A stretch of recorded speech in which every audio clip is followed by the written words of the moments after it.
I got the idea in my head that maybe somebody someday, some archaeologist might look at that dark lake. And here he comes. Well, excited? You better believe it. This is day one, and I borrowed a wheelbarrow and a shovel and began digging. Taking the first shovelfuls of dirt on the Jamestown Rediscovery Project. Obviously, this is before color film was invented. It's a long time ago, but not really. I just Photoshop again. Well, the church, to me, I had a theory that the church itself was located in the center of the remains of the fort, if the fort had been in this place. And that made sense because the record said the church was in the midst of the fort. Oh, okay. And so I started digging, I wrote myself in. I'll have to tell you the story.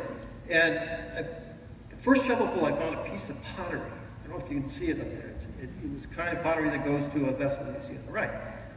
And I thought, wow, I knew it was old enough. You can date pottery. I'd become an archaeologist for 30 years before that. And a woman and her son were at the rope, and they'd been watching me a long time. And she finally said, "What are you doing? Like, does anyone know you're here digging in this park?"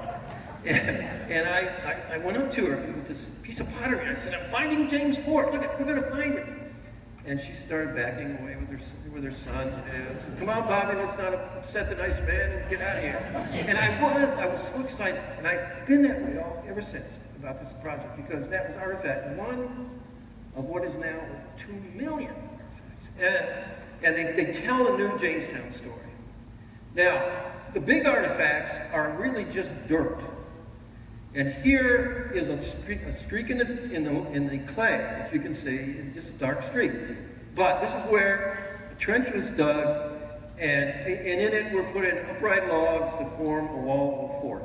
And here's what we find. We just find these little sockets of rotted out wood in a straight line. So that looked pretty good, and that happened the first summer.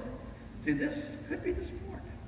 Then where I started digging turned out to be a cellar that had been under a building that had been filled in 1610. And armor started coming up. And coins and things that were definitely old enough to be James Fort. It was military enough, and more pottery that could be dated, that are late 16th, early 17th century. Boy, this looked good. But we couldn't really say anything until the dots were all connected. So in about 8 years later, we had found the south wall on the river. We found this west wall, another line of those trench with the little palisades in it, what they're called, upright logs. Add to that, we found finally in 2007, all the dots and dashes came together, and as a triangle. We've since marked where we found the palisades with these upright logs, and they weren't there from the 17th century. But so once we got our arms around James Fort, and it looked pretty much like that little sketch map I showed you, which was from 1608, we began to find building sites. And there again, just different colors of dirt, where someone dug and put a post in the ground and a series that line up and make a rectangle, and support a roof, which were there to support a roof. This is the kind of buildings that were first built. They're called mud and stud, and it's all organic. We found it. A post in the ground, mud walls, and a thatched roof. Then, finally, once we knew where the midst of the fort was, which took us another 7 years, found another series of post holes, but huge post holes, that matched what I thought was probably the church that was built in 1608. Then other parts to the compound. We're filling in the scenery here. This is the backdrop for what we already know from documents, but you can begin to empathize and begin to see how this played out. We found a kitchen that was just a cellar, steps down into it, 2 ovens. We found a replacement kitchen, a larger one, and all these below ground, where they began living in these dugouts. This with posts in the ground that would support a building. So here's a couple of other ovens that you see on the left-hand side, the little round igloo things. And wow, we're filling in what a map. We made a map of the architect's map, if you will, of the first town plan, the English town plan, and then found where there were larger buildings built on stone foundations. by 1610. They began to realize these cellars would leak.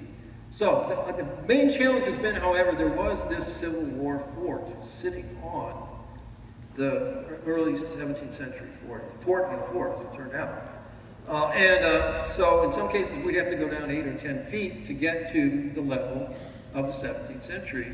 But we excavated that fort diligently and actually preserved every part of it. It was a gun emplacement that never saw any action, but that didn't quite disappear this easily. But that's what was down there. And so the whole site now is a different thing. If you a different topography. You got. Well, I mentioned the church, and here then is the map of Jamestown that took 21 years to reveal a major nucleus of the first permanent English town. In the course of these excavations, we also found water wells.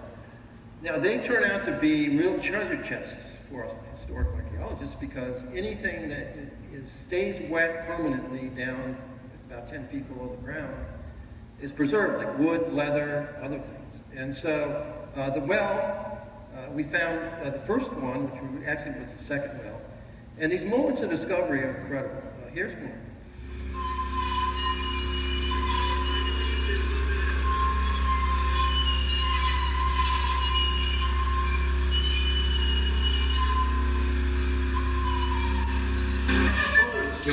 You want to go ahead?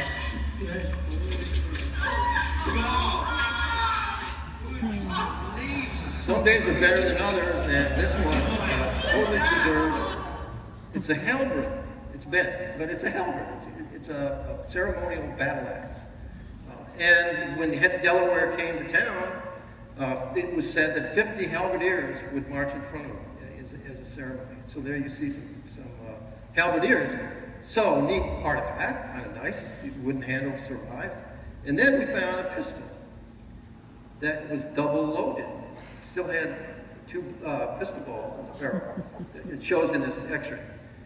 That was interesting. Now, why is it down there? And maybe the hook was trying to get the pistol. We don't know. The thing is that archaeologists really bring up more questions than answers, but very interesting artifacts. And then eco-facts.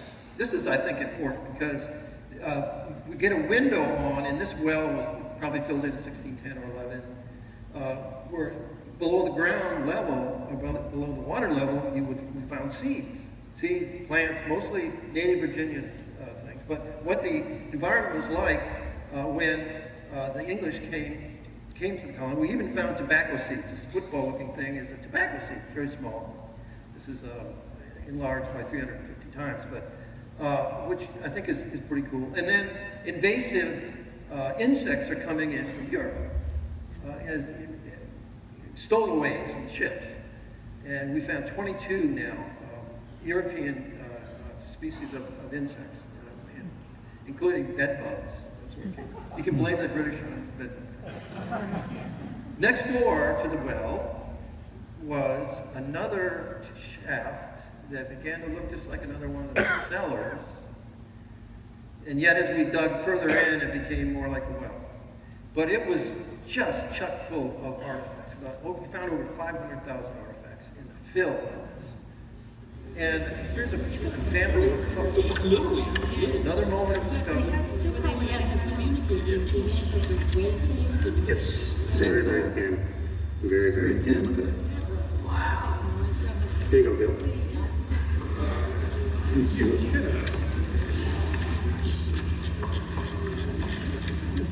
For copper. So what is that? Well, it's a writing slate, and it still had writing on it. All kinds of writing on different angles, and it was used over and over. So I was so excited because I'm a historian. It's like finding the proverbial book, lost book in the attic. It has messages, maybe it's some graffiti, but messages. And the way we began to see and be able to read it was, first we took it to NASA, then we took it to the Folger Library, then we took it finally to the FBI. And they have their ways, as you know, and they have their ways of reading things. And And yet, the best way to really see it was just to put some chalk and let it go in the grooves. Someone had used a nail, I guess, to write on it. So it's loaded with caricatures, pictures of birds and trees and writing, numbers. It had been used over and over. And it's just the most intriguing artifact that we ever found. And on it are these rampant lions that you usually see on coats of arms. And I was wondering, who could that be? And I began looking at coats of arms. And one of them was the coat of arms of William Strachey, who was Secretary of the Colony. He's the one that really wrote a lot about what the fort was like in 1610. And it had elements of his coat of arms. And also we had found his ring years earlier. There's a signet ring that you press on wax, sealing wax. And he was shipwrecked in Bermuda and came to Virginia, but he left. The description of the shipwreck is well known, and most people think that it serves as the basis of Shakespeare's Tempest play, which gives you an idea how old Jamestown is, because Shakespeare's alive and writing when these Jamestown events are happening. Now here's some of the little caricatures of birds. They look like the kinds of things that you would see in Bermuda, like a palmetto tree and so on. So it probably, this is more evidence that Strachey was using this as his scratch pad. And then writing and a date. The one line of characters makes no sense. I don't know what that means. And it could be a date of 1598, it could be 1508, I don't know. But underneath it says, I am none or not of the finest sort. And poor Strachey was hoping to inherit lots of money and become a finest sort person from his father, but his father died and he found out he was broke. So he could be writing this. He's lamenting at his station in life. Now, in there too, we've been finding these all over the fort, are clay tobacco pipes that are very distinctive, very distinctively marked, and very Indian-like, but they're fired like English pipes. And some of them have writing printed on them, which would have been put on the pipe before it was fired. A whole list of different names are on these pipes. And this is so weird, but we can relate them to certain people. We think this is Sir Walter Raleigh himself, who was a big promoter of tobacco, the tea word, and he made lots of money on once that began to come into England. Another person that I had never heard of before, but I should have, because this is the head, Sir Charles Howard, was the admiral that defeated the Spanish Armada. And he was kind of assistant king. He was right in there with James. And there's a pipe with his name on it. He never came to Virginia, and no one ever was able to see if there was any connection between Howard and Jamestown. But there must have been. Then Sir Robert Cecil, who was head of the Virginia Company, he was the director. And these guys were wound up in a painting that was done to commemorate, I think from life, to commemorate the Treaty of 1604, where the Spanish, after the Armada was defeated, there was this peace treaty between the Spanish. So Spain's on the left and English on the right. And I got looking at this, and now this is not a photograph. If you look, there's two guys that are kind of having a staring put down of some kind. Now, what it was, and I looked at who they were, and Robita was the Spanish. It was Spanish, and they felt they owned the New World because of Columbus' discovery.